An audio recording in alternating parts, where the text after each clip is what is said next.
Good morning, everyone. We're exploring the rich and complicated history of Christianity and studying the Bible in context. We identify bad theology and misconceptions about God, the Bible, about hell, and following Jesus' teachings.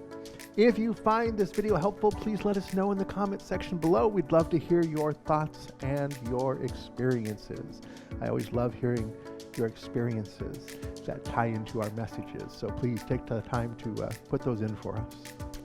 We're looking at Genesis chapter 29. I've titled this, Running Away Becomes Running Towards. So you can think about that. What have you run away in your life, and what are you running towards? And how do those two things kind of connect together? We're taking a look at Jacob and Esau. We're looking kind of at the story of Isaac, Jacob, and Esau. Isaac sort of moves out of the picture. Jacob becomes the focus for a while now. A couple of questions for you. Why did Jacob travel east? What does the well signify? Why Jacob removed the stone himself? Why Laban welcomed Jacob so warmly? And what this story teaches us, and that's always the important part. These stories were collected over time. There had been a rich oral history. There are many, many stories that the ancient editors and redactors could have picked from, but they picked this particular story because they're trying to make a point. So what's the point of the story? And we'll talk about that. So Genesis 29, 1 through 14, running away becomes running towards. Here's the story so far. Jacob, the son of promise, flees from the promised land and runs away from Esau. Now, if you remember, he had already taken Esau's birthright, and next he takes Esau's blessing. And when he takes Esau's blessing, Esau vows to kill him. Rebekah overhears this and sends him away. You need to flee. Your brother's going to kill you. And so he runs away.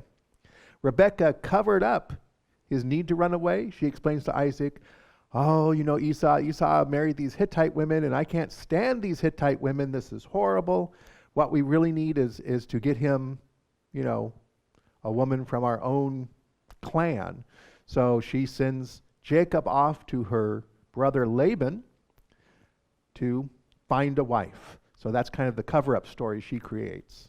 Okay, we're going to send him off to go find a wife. Isaac sends him to Laban. And if you remember, he stops in Bethel. At least he names the place Bethel because he has this encounter with God there. And that encounter is sort of the turning point of his life. And things begin to change. On his way to Haran, he stops in Luz. That was the original name. He names it Bethel. He has a dream. That's the turning point of his life. God reaffirms the covenant with him, promising land and posterity. Now, of course, there's a couple of obstacles in the way, aren't there? One, he had to leave the promised land. He had to head east back to the other members of his clan. He's got to go to his uncle's place because he's fleeing from Esau, so that's an obstacle in the way. What's the other one? He's not married yet. Now, if we actually follow the chronology of the Bible and accept the ages as true and not ideal numbers, Jacob would have been about 70-something years old at this point and not married yet. Now, I don't know about you, but, you know, guys who are like 70 and not married yet, we have rumors about them. All right? So just, you know, just saying. But he's 70-something years old. He's not married yet. Okay? But God reaffirms the promise with him. And Jacob says, if this is what you're going to do for me, then I will follow and I will serve you. Okay, so let's pick up on the actual verses here. Then Jacob continued on his journey and came to the land of the eastern people. There he saw a well in the open country, with 3 flocks of sheep lying near it before the flocks were watered from that well. Now, one of the questions was, why east? Because it echoes Adam and Eve being kicked out of the Garden of Eden. Where did they go? They went east of Eden. So it's kind of like a fall, okay, in its own little sense. Okay. The stone over the mouth of the well was large. When all the flocks were gathered there, the shepherds would roll the stone away from the well's mouth and water the sheep. Then they would return the stone to its place over the mouth of the well. Jacob asked the shepherds, my brothers, where are you from?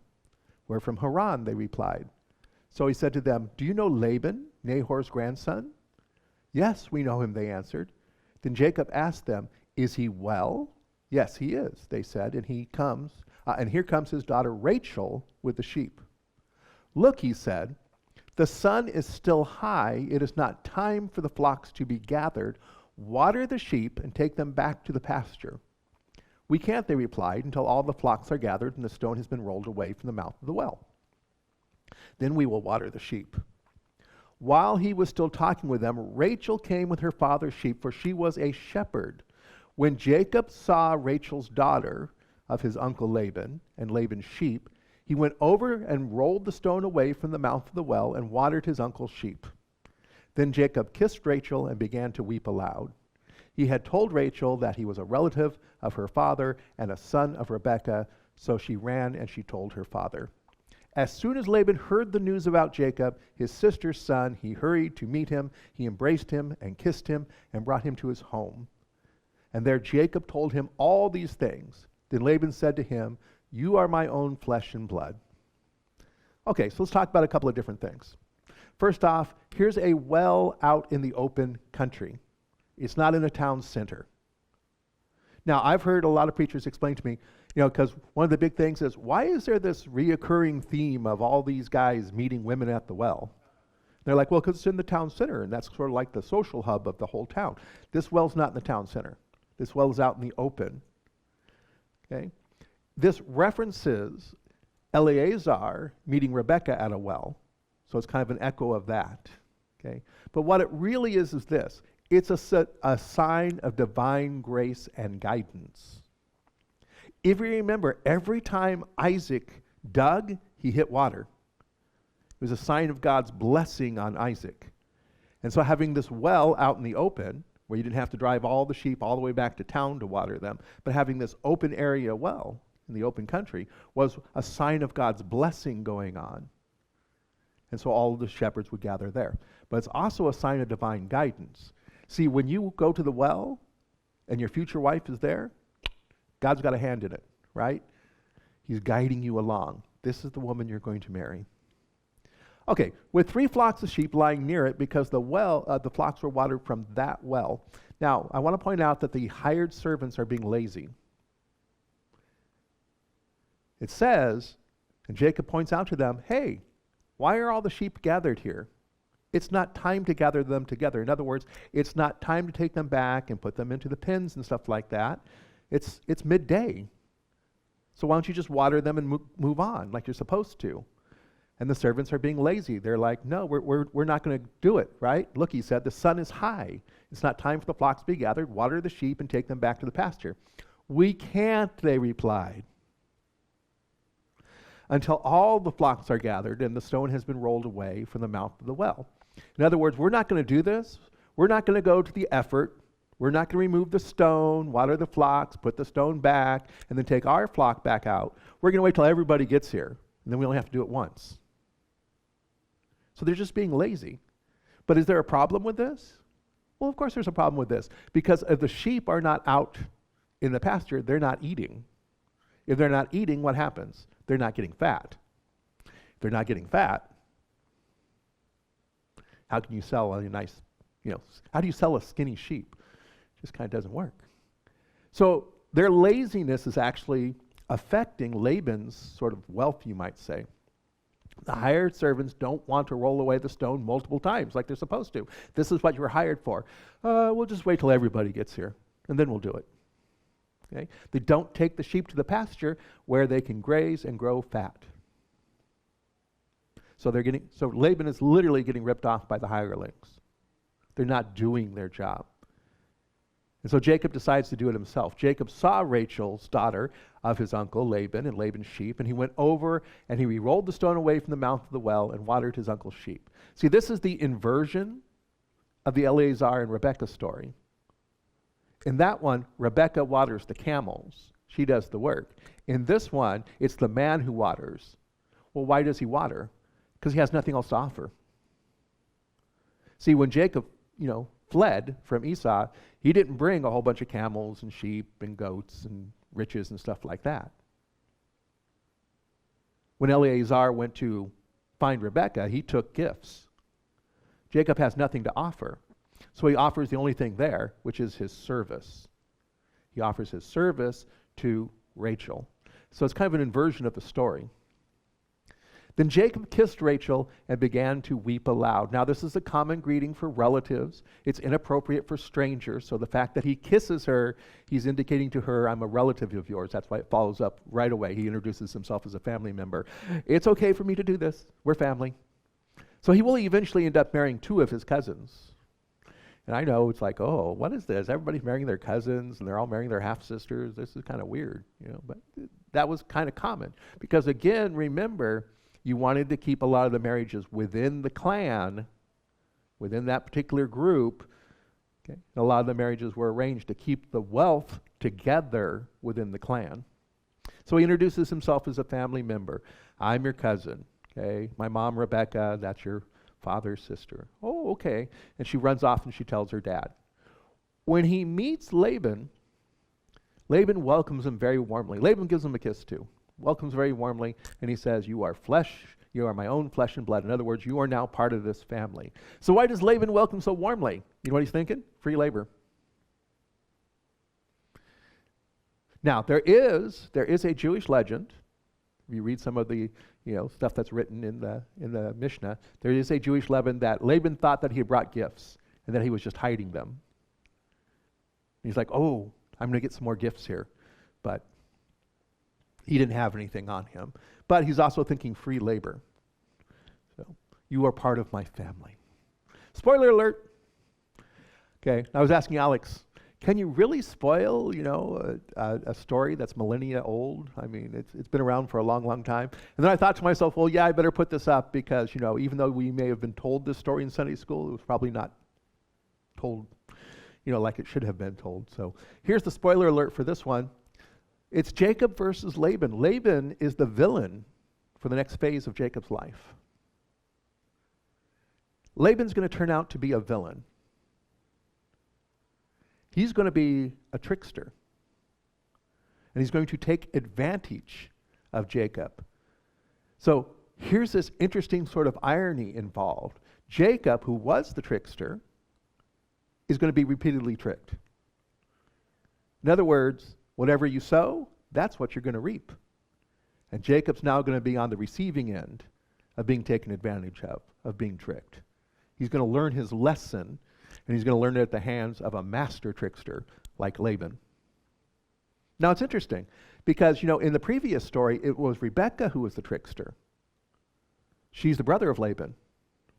Did they learn to be tricksters together somehow? Is that just part of the family trait? Remember, Abraham had broken away from that side of the family to worship Yahweh. We're going to find out later that Laban does not worship Yahweh. He worships other gods.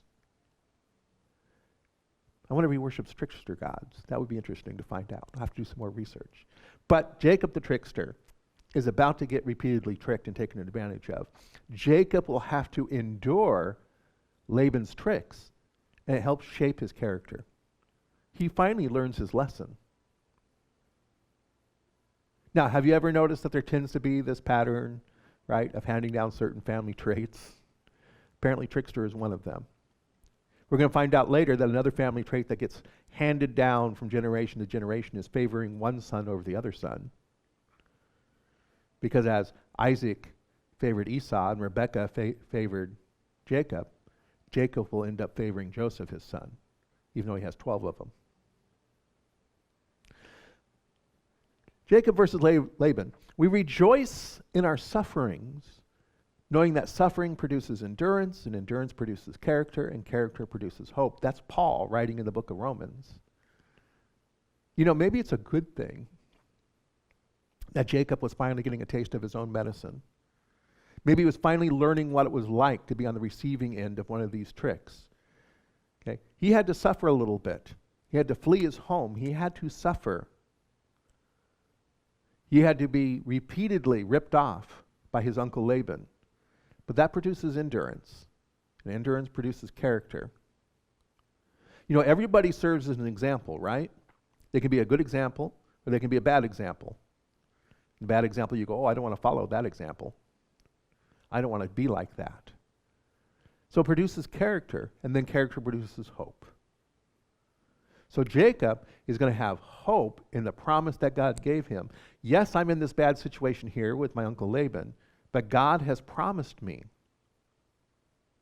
that I will return to the land. And God has promised me that I will have a family. And that we will be part of changing the world when I return to the promised land. So he's suffering, but sometimes a little suffering does good for you. All right, so having heard this story, it's not really that interesting of a story, is it? I mean, when you think about it. Jacob, he's got to run from Esau. Well, that's kind of exciting. He meets a woman at the well, he waters some sheep, and he goes and meets his uncle, and his uncle's like, oh, glad you're here. But there's a lot of symbolism hidden in there. But having heard it, how do we live it out? Well, I want you guys to know that we can make a mess of our own life. However, an encounter with God can change our course and give us a new purpose. Jacob had totally messed up his life. Between him and his mother, he's fleeing the promised land. Oh yeah, he's got the birthright. He got the blessing. He's the rightful heir to everything that Isaac owned, and he can't even get near it because his brother's ready to kill him. All this wealth, all this status that he had obtained, he loses it all and has to run away. He's the wealthiest, most important runaway ever. A lot of good it does him, right? And he's going to end up working for his uncle and getting ripped off. But he has an encounter with God, and that changes his life. And that change comes at a well, showing God's blessing, God's guidance, and in the form of Rachel. I put this picture up here of somebody asking a question. I think a lot of people ask the question, what's my purpose in life? Now, I've been, pastoring for a long time. Children, teens, adults, college age. I get this a lot from college age people. They ask me this question a lot. What's my purpose in life? What's my purpose? Some of you have probably thought about that. What is my purpose in life? What is it? I think Jacob had no purpose other than, I want status and power. But the encounter changed that. God says, I'm going to do something with you. So a lot of people wonder, well, what does God want to do with me? What is it? I think one of the problems is that we think we have some very specific purpose. I've seen people struggle. Well, I don't know if God's purpose for my life is I should become a beautician or a manicurist. It's like, I don't think God planned your life that much. Okay? I don't think that's the kind of purpose that, we should be worrying too much about. How do I find my purpose? Well, I think living it out is kind of like this picture here. See, it's just a road. And it heads off into the distance, and in the distance, it's a movement towards God. I think that's what our purpose in life is, to move towards God. I think as we move down the road, that we have some latitude. We can go quick, we can go slow. We can stop and look at the scenery, maybe have a picnic beside the side of the road. We can take the car, we can take a motorcycle, we can take a bike, we can walk, we can run, skip, jog, do whatever you want. I think we have some latitude in this. I think our purpose is more direction than specific. I don't think God gets up in the morning and goes, let me check everybody's purpose. All right, Greg is going to have cornflakes this morning. That's his purpose in life this morning, is to have cornflakes. I don't think God does that for us. I think God is looking at Greg and Marlene and everybody else in this room and just saying, your purpose is to come closer to me, to be in relationship with me, to become more like me. He's drawing us towards himself. I think that's our purpose. And how we get there, I think we have a lot of latitude. Just please don't go off-roading. I think that's the problem, is when you decide to go off-roading. Stop worrying so much about a very specific purpose. Well, I don't know. Will I miss God's purpose if I decide to become a lawyer? Are you pursuing him? Are you trying to get closer to him and become more like him? Then no, you'll be fine. Yes, but maybe I should become a circus clown instead. Lawyer? Circus clown? I don't know. What's God's purpose for me? Be a funny lawyer? I don't know. No, God's purpose is just keep moving towards him. It's more directional than specific. Our main purpose is to be in relationship with God. Literally, I believe that is what we were created for, is to be in relationship with him. We were created in his image. We were created to be like him. And we can't be like him. We can't become children of God unless we imitate God. That's what that whole idiom means, to be children of, to be like. That's our purpose, is to become more and more like him, to show his characteristics, to show love and kindness and compassion and mercy. To enjoy that relationship and to become children of God, to imitate him. For some of us, that's like, what? We're supposed to enjoy the relationship? Yeah. You're supposed to enjoy it. It should be a healthy relationship, something that brings you joy, something that brings you peace, something that brings you hope. You know, I hear some people sometimes, and they're just like, oh, I'm so afraid of God. Because they think God is this horrible, condemning, judgmental, angry God. And they can't enjoy the relationship. Everything they do out of fear. Well, if I don't do it, God's going to send me to hell for all eternity. And there's just no joy. There's just fear and anxiety. I see people who are depressed. I go on to, social media, and I look at some of these groups. They're ex-evangelical groups, ex-fundamentalist groups, ex-Calvinist groups. And they talk about the fear and depression that they had.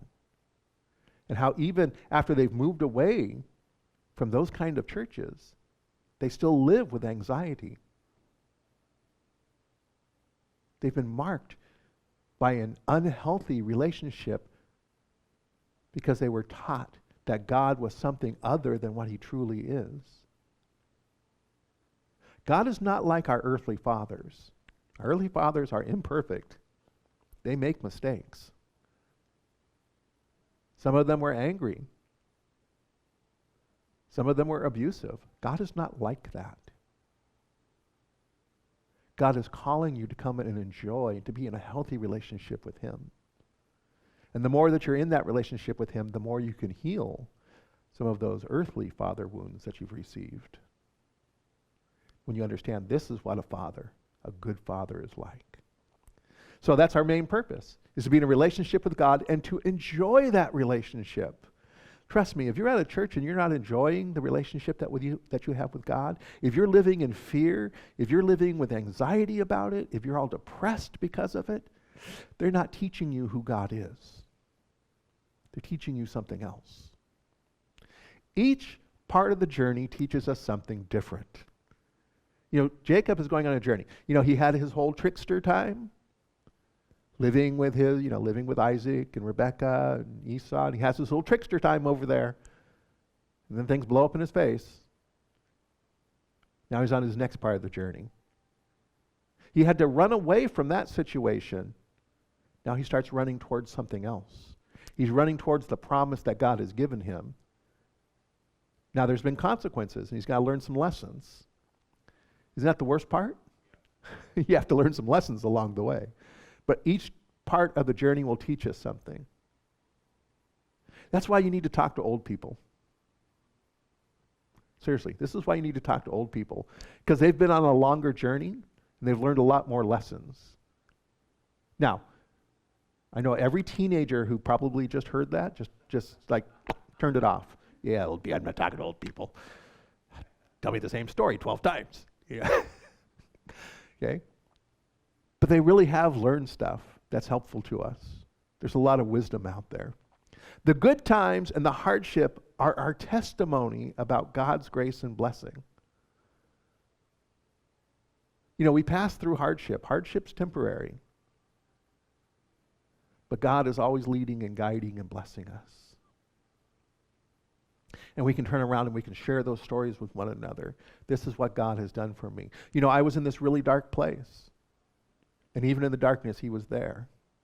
And he brought me out of it. Our shared stories teach the community, so share your stories. Don't keep them to yourself.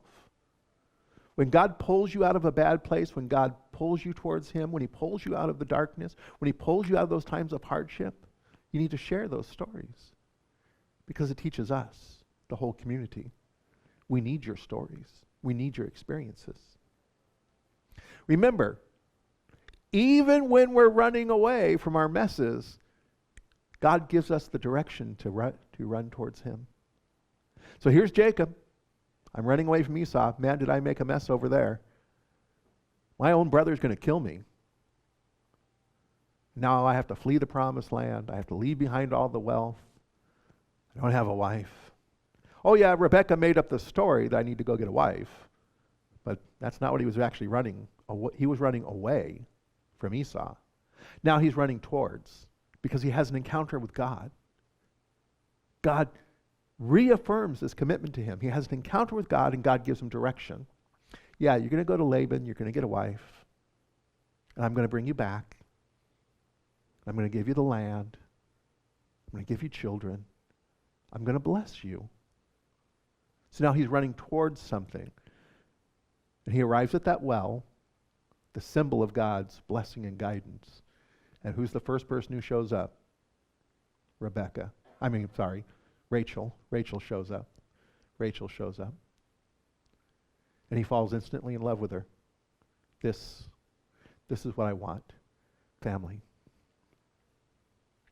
With that, let me close in prayer. Heavenly Father, we just ask that when we've made a mess of our own lives, that we'll just stop, look for you, and then run towards you. Our purpose in life is to be in relationship with you. Our purpose is to enjoy that relationship with you. That's what you are calling us towards.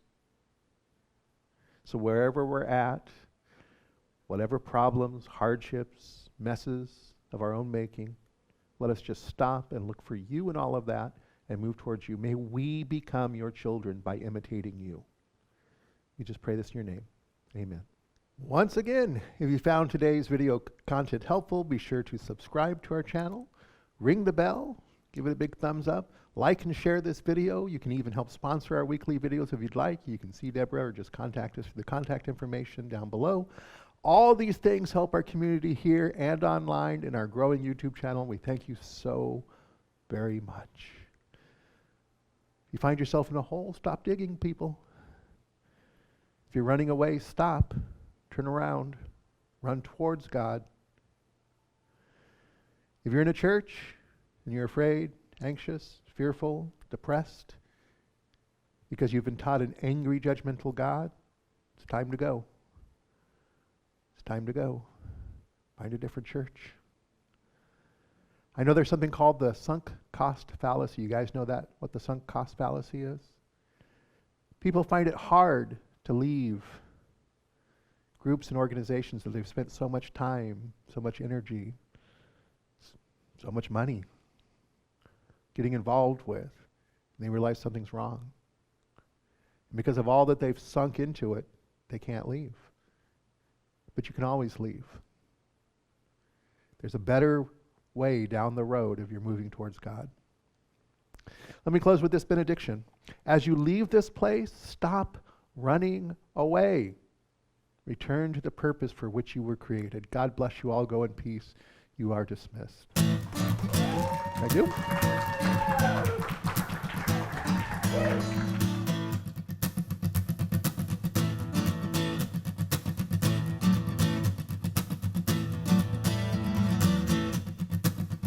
We are one in Christ, we are one in God, we are one in unity. We are one in truth, we are one in faith,